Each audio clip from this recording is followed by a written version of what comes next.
नमस्कार, fast money में आपका स्वागत है। मैं हूं आपके साथ संदीप ग्रोवर और मेरा साथ आज दे रहे मेरे सहयोगी कुशल गुप्ता। कुशल, गुड मॉर्निंग। हालांकि संकेत तो अच्छे नहीं है आज फिर से ग्लोबल मार्केट से। कल दूसरा दिन था जब हमने देखा डाउ जोन्स में फिर से 600 अंकों से ज्यादा की गिरावट देखने को मिली। कल इनफैक्ट जब हम बंद हो रहे थे तो करीब 300 अंकों के आसपास की गिरावट डाउ फ्यूचर्स में थी। उससे दोगुनी गिरावट के साथ आप देखिए डाउ में क्लोजिंग हुई है। आज जरूर आप देखेंगे डाउ फ्यूचर्स हर निशान में कारोबार करते हुए देखिए, लेकिन बहुत ही मामूली बढ़त है। महज 20-30 पॉइंट के आसपास जो गेंस हैं वो डाउ फ्यूचर्स में देखने को मिल रहे हैं। 2 दिन की बड़ी गिरावट के बाद एक मामूली सा एक बाउंस बैक जरूर देखने को मिला है। लेकिन एग्जैक्ट निफ्टी पर नजर डालिए, 8,900 एग्जैक्ट लेवल है जो कि मेरी स्क्रीन पे मुझे नजर आ रहा है। इनफैक्ट अब उसके नीचे भी है। 60 पॉइंट के आसपास की कमजोरी आप देखिए एग्जैक्ट निफ्टी में। कल की जो भारी गिरावट हमने 280 अंकों की निफ्टी में देखी थी, उसके बाद फिर से अब देखिए करीब 70 अंकों की गिरावट के साथ यहाँ पे कारोबार शुरुआत होने के जो इंडिकेशंस हैं वो साफ तौर पे देखने को मिले। एशियन मार्केट्स में आप देखिए फिर से कमजोरी के इंडिकेशंस हैं। क्रूड की जो चाल है, माना जा रहा था कि शायद वो यूएस में मई वायदा तक ही सीमित है, लेकिन अब देखिए जून के कॉन्ट्रैक्ट्स भी जिस तरह से हल्के होते हुए दिखे हैं, जमकर पिटाई होती हुई दिखी है, उससे कहीं ना कहीं सेंटीमेंट ग्लोबल मार्केट्स में काफी ज्यादा बिगड़ता हुआ दिखा है। और क्या संकेत हैं, क्या खबरें हैं, क्या अपडेट्स हैं ग्लोबल मार्केट्स को लेके, कुशल के पास चलते हैं और उनसे जानते हैं। कुशल, गुड मॉर्निंग, बताइए। Good morning Sandeep. In fact American markets की तो आपने बात की ही, पर यूरोपियन मार्केट की तरफ भी अगर आप कल नजर डालें तो यहाँ पे 3 से 4% की गिरावट जो है आपको तमाम इंडिसेस में देखने को मिल रही है। तो यहाँ पर भी कल जो है, कल के सत्र में काफी भारी बिकवाली हमें नजर आई। इनफैक्ट अभी मौजूदा स्थिति में अगर आप एशियन मार्केट्स की तरफ नजर डालें तो वहां पर आप देखिए निक्केई लीजिए, हैंगसेंग लीजिए या कॉस्पी लीजिए, इन तमाम इंडिसेस में करीब 1.5 से 2% की गिरावट जो है हमें देखने को मिल रही है। तो कहीं ना कहीं एशियन मार्केट्स के जो संकेत आ रहे हैं वो भी नेगेटिव साइड पे ही अभी बनते हुए दिख रहे हैं। इसके अलावा अगर आप देखें तो ब्रेंट क्रूड जो है वो 19 साल के निचले स्तरों पर अब पहुंचता हुआ नजर आया है। तो WTI क्रूड में तो भारी गिरावट हमें देखने को मिली ही है, इनफैक्ट इनके जून कॉन्ट्रैक्ट्स में भी। पर यहाँ पर जो इम्पोर्टेंट अभी है साथ में आपको जो ब्रेंट है उसका लेवल्स आप देखिए, कल जो है 17.5 यानी $17.52 प्रति बैरल का लोअर लेवल इसने बनाया था। तो कहीं ना कहीं कच्चे तेल में जो भारी गिरावट आ रही है उससे ग्लोबल सेंटीमेंट खराब हो रहा है। इनफैक्ट भारतीय बाजारों की भी बात करें तो FIIs ने कैश मार्केट में कल करीब 2100 करोड़ रुपए की बिकवाली की है। साथ ही F&O में भी जो आंकड़ा है वो काफी हैवी है। तो जो ग्लोबल संस्थागत निवेशक हैं भारतीय बाजारों में, वहां से भी कोई पॉजिटिव संकेत तो नहीं नजर आ रहे हैं संदीप। पॉजिटिव संकेत नहीं नजर आ रहे हैं FI से भी। इनफैक्ट DIs की ओर से भी बिकवाली का आंकड़ा आता हुआ दिखा। और ब्रेंट क्रूड जिसकी आप बात कर रहे हैं, मैं अभी देख रहा हूँ करीब 3% के आसपास की गिरावट। यहाँ पे $18.80 के आसपास के जो लेवल्स हैं वो फिलहाल भी देखने को मिल रहे थे। कुल मिला के देखा जाए ग्लोबल मार्केट से जो सेंटीमेंट्स हैं वो तो अच्छे नहीं नजर आ रहे हैं।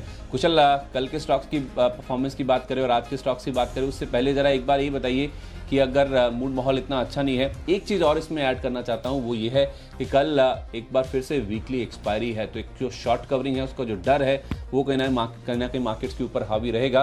तो इस बीच में आपने कितने सेल कॉल्स आज के लिए चुने? संदीप, मूड माहौल को देखते हुए मैंने नेगेटिव साइड पर ही ट्रेंड रखा है। और कल जैसे मैंने 8 बिकवाली के स्टॉक्स दिए थे, आज वो लिस्ट थोड़ी सी बढ़ती हुई नजर आई है और अब 9 स्टॉक्स जो है आज मैं बिकवाली की सूची में शामिल किया है।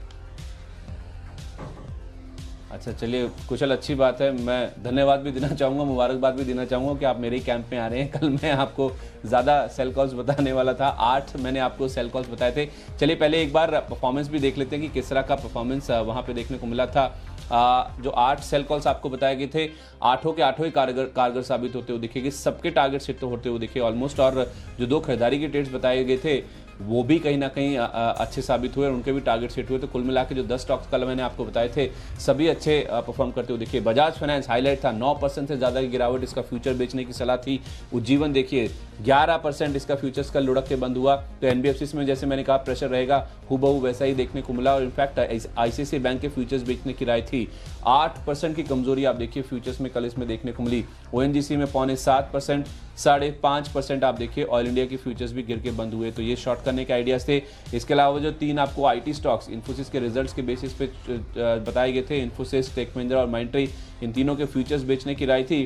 2.5 से लेके 5% तक की कमजोरी आप देखिए इन तीनों स्टॉक्स में देखने को मिली। तो ये 8 बिकवाली के ट्रेड से और यहाँ पे दमदार एक्शन देखने को मिला था। और जुबिलेंट लाइफ जो कि मैंने कल आपको खरीदारी के तौर पर बताया था, 5% की तेजी स्टॉक में भी देखने को मिली। और कनोरिया केमिकल जिसमें मैंने ₹32.90 का आपको स्टॉप लॉस टारगेट बताया था ऊपर की और 5% का, वो टारगेट दिन के दौरान इसने हिट किया। हालांकि उसके बाद थोड़ा हल्का होकर बंद हुआ जैसे मार्केट गिरा, लेकिन ये टारगेट जो है वो कहीं ना कहीं हिट होता हुआ दिखा।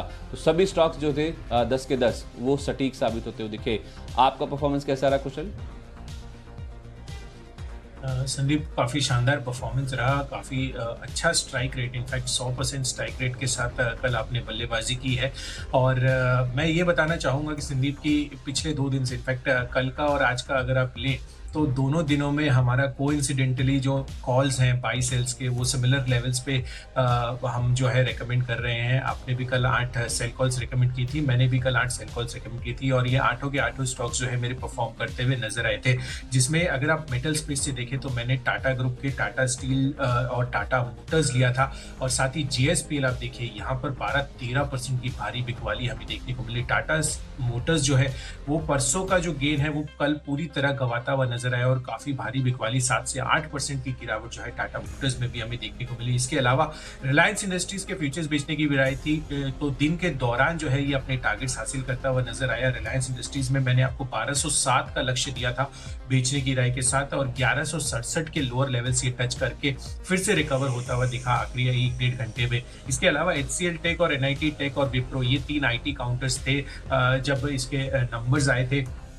तो वहां पर अगर आप देखें इन्फोसिस के नंबर्स के बाद HCL टेक, NIT टेक और विप्रो में भी जो है कल भारी बिकवाली हमें देखने को मिली, और यहाँ पर भी टारगेट्स हासिल होते हुए नजर आए। और साथ ही जुबिलेंट फूड, यहाँ पर मैंने आपको 1450 का लक्ष्य दिया था, 1455 के लोअर लेवल्स जो है ये स्टॉक टच करके वापस घूमा था। चलिए, बहुत अच्छा परफॉर्मेंस कहना चाहिए कुशल, आपका भी बहुत बहुत मुबारक हो आपको। चलिए अब आज की सूची की शुरुआत करते हैं। आज जैसे कुशल आप बता ही रहे थे कि आज मेरे पास 9 सेल और 1 केवल खरीदारी का ट्रेड है। खरीदारी का ट्रेड मैं आपको आखिर में बताऊंगा, लेकिन सबसे पहले शुरुआत करते हैं बिकवाली के ट्रेड से। जो मेरा कल का पहला स्टॉक था वही आज का है, और NBFC स्पेस से मैंने बजाज फाइनेंस कल चुना था जो कि 9% गिरा था। अब भी यहाँ पे गिरावट की गुंजाइश है। देखिए, अगर ये ऊपर में मिल जाए या ग्रीन में खुल जाए, कोई ऐसा शॉर्ट कवरिंग जैसा इंडिकेशन मिले तो आप हायर लेवल्स पे शॉर्ट करें या फिर इसे अवॉइड भी कर सकते हैं। लेकिन मेरा मानना है कि शायद अभी भी NBFCs में कुछ ऐसे चुनिंदा NBFCs हैं जहाँ पे अभी भी डाउनसाइड बाकी है। जैसे श्रीराम ट्रांसपोर्ट आपने देखा, परसों मैंने बिकवाली करने की रही थी, परसों तो गिरा, कल भी इतना बड़ा मूव आया जो कि मैं एक्सपेक्ट नहीं कर रहा था। तो उस लिहाज से देखिए तो NBFCs में जो डाउनफॉल है उसकी जो एक्सटेंट है शायद किन्हीं चुनिंदा स्टॉक्स में अभी भी बची हुई है। तो बजाज फाइनेंस में बिकवाली करके चले। आज मुझे लगता है कल इसने 2100 का लेवल तोड़ा था, आज हो सकता है 2000 का लेवल तोड़ जाए, इसलिए मैंने टारगेट दिया है 1995 रुपये का। ये फ्यूचर्स कल की क्लोजिंग के हिसाब से मैंने टारगेट आपको बताए हैं 2120 रुपये का। आप यहाँ पे स्टॉप लॉस रख लीजिए। और दूसरा स्टॉक है PVR का। देखिए, स्टॉक का बार बार आप देखिए हर दिन करीब 1000 का जो लेवल है उसके नीचे जाता है, लेकिन जो क्लोजिंग है वो 1000 के ऊपर आती हुई दिख रही है। पहली बात तो ये है, जो लॉकडाउन 3 मई तक है वो तो एक दिक्कत की बात ही है। अप्रैल का महीना तो पूरा ही साफ हो गया इनकी, जहाँ तक बात है बिक्री की। उसके बाद भी आप देखिए सोशल डिस्टेंसिंग फॉलो करने की बातचीत चल रही है कि शायद जो सीटिंग अरेंजमेंट है इस तरह से होगा कि 1 सीट छोड़ के या 2 सीट छोड़ के जो टिकट बुकिंग है उस तरह से की जाएगी। लेकिन कोई बहुत जल्दी सिनेमा घरों में जाता हुआ दिखेगा, मुझे ऐसी उम्मीद नहीं नज़र आती है कुशल। तो उस लिहाज से देखा जाए अभी भी PVR जैसे जो बिजनेस मॉडल्स हैं उसमें बहुत जल्दी रिवाइवल आएगा, उसकी जो उम्मीद है वो काफ़ी कम नजर आती है। तो उस लिहाज से हो सकता है कि बायर्स की जो कमी है शायद उस स्टॉक को कहीं ना कहीं दिक्कत में लाती हुई दिखी। इसलिए मैंने आज 1000 के नीचे काफ़ी डिसाइसिवली नीचे 960 रुपये का टारगेट दिया है। 1020 के आसपास का आप यहाँ पे स्टॉप लॉस रख लीजिए। एक डर मेरे मन में, मैं बार बार कह रहा हूँ कुशल, ये है कि कल जो एक एक्सपायरी का दिन है, वीकली एक्सपायरी है, उसका जो मूव है वो सुबह आज खुलते ही आता वो दिखेगा या दोपहर में या उसके बाद आता वो दिखेगा। तो उस लिहाज से देखा जाए आप अपने जो ये टारगेट और स्टॉप लॉस मैं आपको बता रहा हूँ इनको काफ़ी स्ट्रिक्टली फॉलो कीजिए और दोपहर के आसपास अपनी पोजीशंस को फिर से रिव्यू कर सकते हैं। कुशल, आपके 2 पहले स्टॉक्स।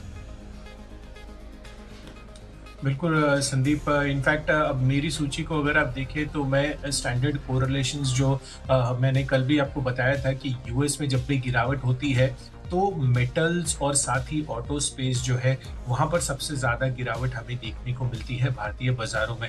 और आज जो मेरी सूची है उसमें मेटल्स के बनिस्बत ऑटोस के जो काउंटर्स हैं वो कंपेरेटिवली ज़्यादा है। तो मेटल स्पेस पे अगर आप देखें तो JSW स्टील और वेदांता, कल मैंने आपको टाटा स्टील और साथ ही GSPL रेकमेंड किए थे और वहां पर जो है 7 से 12% की गिरावट रही थी। यहाँ पर JSW स्टील आप बेचकर चले, कल के सत्र में 4 से 5% की गिरावट इसमें भी देखने को मिली थी।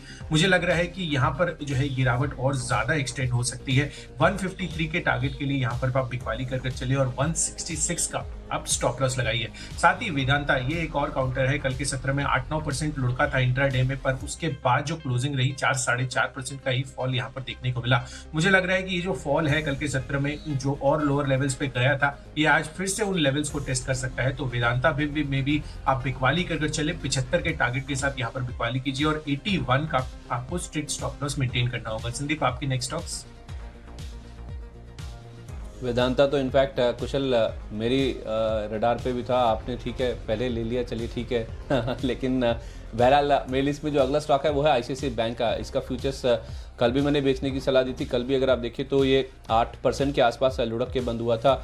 अब भी मुझे लगता है कि प्राइवेट बैंकिंग स्पेस में अगर कोई वीक स्ट्रक्चर आपको नजर आएगा तो वो ICICI बैंक का है, चाहे न्यूज़ फ्लो के हिसाब से देखें, चाहे आप टेक्निकल स्ट्रक्चर की बात कर लीजिए। कल आपको याद होगा ऐसी खबरें आ रही थी कि इनका एक बड़ा सिंगापुर बेस्ड कोई ऑयल ट्रेडर है, उसमें बड़ा एक्सपोजर है, तो उसका इंपैक्ट कहीं ना कहीं स्टॉक पे देखने को मिला। और अब भी आप देखिए जिस तरह से क्रूड गिर रहा है, इनका जिस तरह से एक्सपोजर है, यहाँ पे डाउनसाइड और भी बाकी है। 316 का टारगेट है फ्यूचर्स में और 336 रुपए का आप स्टॉप लॉस रख लीजिए।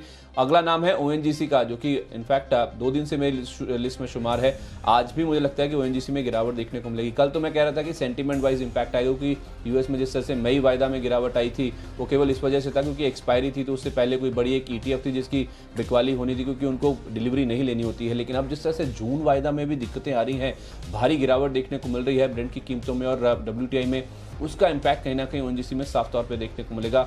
65 रुपए का टारगेट भी आज आ जाए तो हैरानी की बात नहीं है। 70 रुपए के आसपास का स्टॉप लॉस लगा लीजिए। कुशल, आपके अगले 2 स्टॉक्स?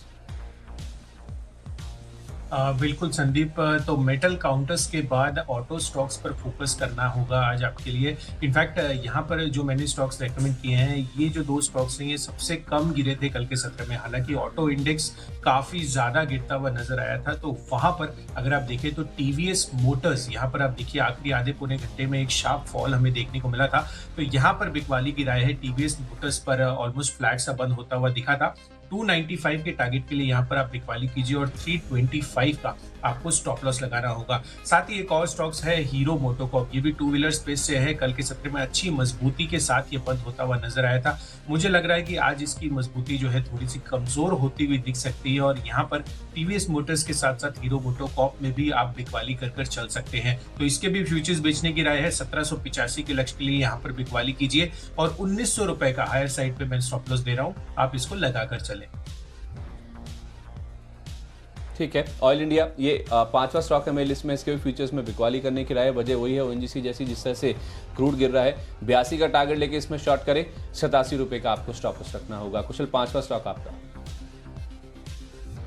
बिल्कुल, 5वां स्टॉक भी ऑटो स्पेस से ही है और महिंद्रा एंड महिंद्रा के फ्यूचर्स बेचने की राय है। कल भी काफी भारी गिरावट इसमें देखने को मिली थी हमें, 6 से 7% का फॉल जो है महिंद्रा एंड महिंद्रा में एक्सपीरियंस किया था। तो CV स्पेस से मुझे लग रहा है कि M&M जो है आज और भी कमजोरी दिखा सकता है। रिसेंटली काफी अच्छा मूव इन्होंने दिखाया था पिछले 1-1.5 हफ्ते में, तो यहाँ पर बिकवाली आज रह सकती है। 315 के लक्ष्य के लिए आप बिकवाली करके चले, 348 का स्ट्रिक्ट स्टॉप लॉस लगाए। ठीक है, 5 स्टॉक्स जो हमने आपको बताया उसका जल्दी से रिकैप कर लेते हैं। बजाज फाइनेंस के साथ मैंने शुरुआत करी, इसके फ्यूचर्स बेचे, 1995 का लक्ष्य होगा। PVR में भी बिकवाली कर सकते हैं, 960 के टारगेट हैं आज के लिए। ICICI बैंक कल भी शॉर्ट करने की राय थी, अब भी बिकवाली करें तो 316 तक के टारगेट देखने को मिल सकते हैं। ऑयल जिस तरह से क्रूड गिर रहा है तो ONGC, ऑयल इंडिया जैसी जो कंपनी है इनमें भी गिरावट रहेगी। 65 का टारगेट ONGC के वायदा में, ऑयल इंडिया में 82 तक के टारगेट्स आज देखने को मिल सकते हैं। तो यूएस में जब भी फॉल आता है तो मेटल्स और ऑटो स्पेस में जो है काफी भारी बिकवाली नजर आती है। कल के सत्र में भी हमने यही देखा था, पर मुझे लग रहा है कि आज JSW स्टील और वेदांता मेटल स्पेस से आपको इनमें बिकवाली करके चलनी चाहिए। यहाँ पर फॉल आज ज्यादा एक्सटेंड हो सकता है। साथ ही ऑटो स्पेस से 2 2 व्हीलर कंपनियां हैं, TVS मोटर्स और हीरो मोटोकॉर्प, इनके फ्यूचर्स बेचने की राय है। और CV स्पेस से महिंद्रा एंड महिंद्रा जो है यहाँ ये काउंटर वीक लग रहा है, इसमें भी बिकवाली करके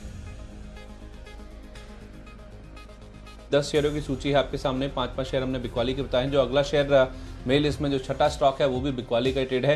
ICICI प्रूडेंशियल के फ्यूचर्स आपको बेचने की सलाह यहाँ पे दी जा रही है। दरअसल जिस तरह से मामले दुनिया भर में बढ़ रहे हैं और भारत में भी अब जिस तरह से मौतों का आंकड़ा बढ़ता हुआ दिख रहा है, उससे कहीं ना कहीं जो लाइफ इंश्योरेंस स्पेस की कंपनी है उनके लिए कहीं ना कहीं दिक्कतें बढ़ती हुई दिखेंगी। कल पहला वो हमने प्रेशर बनता हुआ दिखा, चाहे आप HDFC लाइफ की बात कीजिए, ICICI प्रू की बात कीजिए, SBI लाइफ की बात कीजिए, इन स्टॉक्स में हमने कल प्रेशर बनता हुआ दिखा था। इसी एंटीसिपेशन में जिस तरह से मामले बढ़ रहे हैं, इनके जो क्लेम्स हैं उसमें कहीं ना कहीं इजाफा देखने को मिल सकता है। तो ICICI प्रू या HDFC लाइफ आप कोई भी चुन लीजिए। ICICI प्रू में 352 का लक्ष्य है, 374 रुपये के आसपास का स्टॉप लॉस रख लीजिए। पेट्रोनेट LNG ये अगला नाम है। देखिए ये जो US में जिस तरह से क्रूड में गिरावट देखने को मिल रही है, पेट्रोनेट LNG हुआ, गेल हुआ, रिलायंस हुआ, कई सारी ऐसी कंपनीज जिनका वहाँ पे निवेश है, चाहे शेल गैस के जरिए या चाहे इनके गैस के कॉन्ट्रैक्ट्स हैं। तो उस लिहाज से पेट्रोनेट LNG जब हाल फिलहाल ही, अब आपको याद होगा ट्रम्प साहब भारत आए थे तब इन्होंने एक करार किया था US की कंपनी के साथ, उसका कहीं ना कहीं खामियाजा इनको भुगतना होगा। जिस तरह से कीमतें गिरी हैं, 204 ये आपका टारगेट है पेट्रोनेट LNG में, 218 रुपये का आपको स्टॉप लॉस रखना होगा। और तीसरा नाम है टाइटन का, यहाँ पे आपको करनी है बिकवाली। देखिए डिस्क्रिशनरी जो स्पेंडिंग है उसमें कहीं ना कहीं प्रॉब्लम देखने को मिलेगी। जहाँ तक ये पूरा जो लॉकडाउन का मामला है, आपको याद होगा Q4 में राकेश झुनझुनवाला साहब ने भी अपना जो कुछ स्टेक है इसमें ऑफलोड किया है। तो ये एक स्टॉक है जहाँ पे अभी भी बिकवाली करने के मौके आप देख सकते हैं। 948 का स्टॉप लॉस रख लीजिए, 900 रुपये का आपको यहाँ पे स्टॉप लॉस रखना होगा। कुशल आपके अगले 3 स्टॉक्स। बिल्कुल। तो संदीप अब अगले 3 स्टॉक्स की तरफ देखते हैं। तो यहाँ पर जो पहले 2 काउंटर्स हैं वो रियल एस्टेट स्पेस से हैं और मुझे लग रहा है कि आज यहाँ पर इस इंडेक्स में बिकवाली आ सकती है। FMCG के बाद अगर कोई सबसे कम गिरा था कल के सत्र में तो वो रियल एस्टेट सेक्टर था। तो यहाँ पर बिकवाली करके चले। इनफैक्ट महाराष्ट्र में कुछ एक कंस्ट्रक्शन एक्टिविटीज जो शुरुआत होने की बात हो रही थी 20 तारीख से, उसको रोल बैक कर लिया गया है। तो वो भी एक सेंटिमेंटली नेगेटिव ट्रिगर बनता है रियल एस्टेट स्पेस के लिए। तो DLF में आप बिकवाली करके चले। स्टॉक ऑलरेडी पिटा हुआ है काफी, पर यहाँ पर जो है गिरावट मुझे और ज्यादा होती हुई आज नजर आ रही है। तो इसके फ्यूचर्स बेचने की राय है। 127 के लक्ष्य के लिए 140 का स्टॉप लॉस लगाए। साथ ही गोदरेज प्रॉपर्टीज है, यहाँ पर भी आप बिकवाली करके चले। 665 के लक्ष्य के लिए यहाँ पर बिकवाली कीजिए और 708 का आपको स्टॉप लॉस लगाना होगा। तीसरा काउंटर जो है मेरी सूची में वो मिडिल ईस्ट एक्सपोजर को देखते हुए जो है, जो अभी कच्चे तेल में गिरावट आ रही है, उनकी इकोनॉमी पर कहीं ना कहीं खतरा बढ़ता हुआ आ रहा है। जो कंपनियां का एक्सपोजर मिडिल ईस्ट में है वहां पर इंपैक्ट आपको दिखता हुआ नजर आ सकता है। तो वोल्टास के फ्यूचर्स बेचने की राय है। कल भी आप देखिए 4-5% ये लुढ़कता हुआ नजर आया था। 485 के लक्ष्य के लिए आज भी आप इसमें बिकवाली कीजिए और 520 का स्ट्रिक्ट स्टॉप लॉस मेंटेन करें।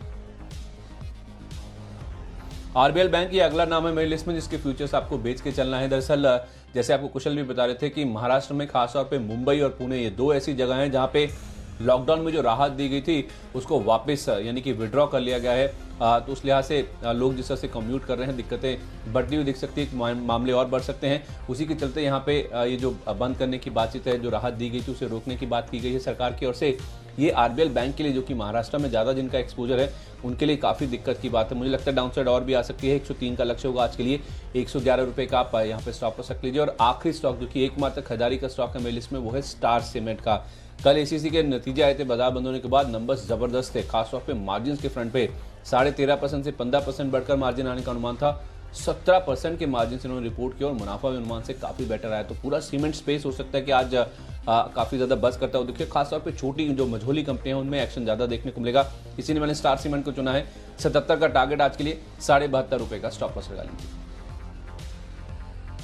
वोल्टास का मिडिल ईस्ट से 20% का एक्सपोजर है वहां पे रेवेन्यू का। वहीं L&T का अगर आप देखें तो 15.5% रेवेन्यू आता है। तो कहीं ना कहीं L&T भी मुझे लग रहा है कि आज प्रेशर में आ सकता है। तो यहाँ पर भी बिकवाली करने की राय है। 850 के लक्ष्य के लिए यहाँ पर बिकवाली कीजिए और 905 का आपको स्टॉप लॉस लगाना होगा। और आखिरी स्टॉक जो है मेरी सूची में वो है ACC का और ये एकमात्र खरीदारी का स्टॉक है। जैसा कि स्टार सीमेंट संदीप ने बताया आपको ACC के नंबर्स पर, तो यहाँ पर नंबर्स डेफिनेटली काफी पॉजिटिव है। 3.5% का उछाल जो है इनके मार्जिन्स में देखा गया और प्रॉफिट भी अनुमान से काफी बेहतर आए हैं। तो यहाँ पर भी आप खरीदारी करके चले 1150 के लक्ष्य के लिए और 1085 का आपको स्टॉप लॉस लगाना होगा।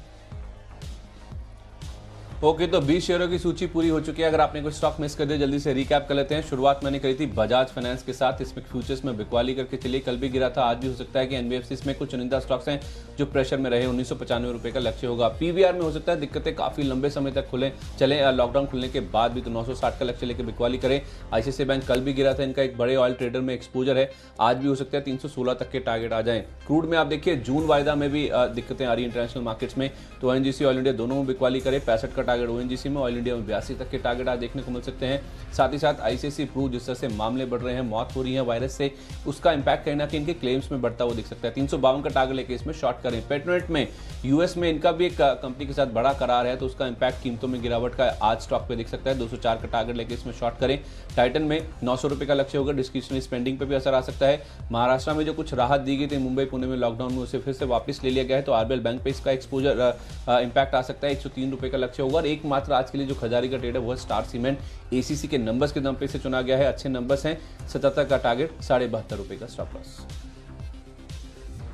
ग्लोबल मार्केट में जो गिरावट आई थी उसको ध्यान में रखते हुए मेटल्स और ऑटोस जो है आज फिर से वीक रह सकते हैं, जिसमें जेएसडब्ल्यू स्टील और वेदांता में बिकवाली गिराए है पहले। उसके अलावा ऑटो स्पेस से जो कल मजबूत थे थोड़े से, टीवीएस मोटर्स, हीरो मोटोकॉर्प यहाँ पर बिकवाली कीजिए। साथ ही एमएनएम यहाँ पर भी कमजोरी जो है जारी रह सकती है। इसके अलावा रियल्टी स्पेस में जो है अगर आप देखें तो डीएलएफ और गोदरेज प्रॉपर्टीज आज के सत्र में आप बिकवाली करके चलिए। महाराष्ट्र में जो राहत दी गई थी उसको वापस ले लिया गया है और उसमें कंस्ट्रक्शन एक्टिविटीज भी शामिल थे। और साथ में अगर आप मिडिल ईस्ट एक्सपोजर वाली कंपनियों को देखें जहां से 15 से 20% रेवेन्यू आता है इन कंपनियों का, वहां पर इंपैक्ट आता हुआ दिख सकता है। कच्चे तेल में जो गिरावट आई है, तो वोल्टास और एलएनटी में आप बिकवाली करके चलें आज के लिए। और नतीजों के आधार पर जो बेहतरीन नंबर्स जो है एसीसी ने पोस्ट किया है, इसमें खरीदारी करके चलें।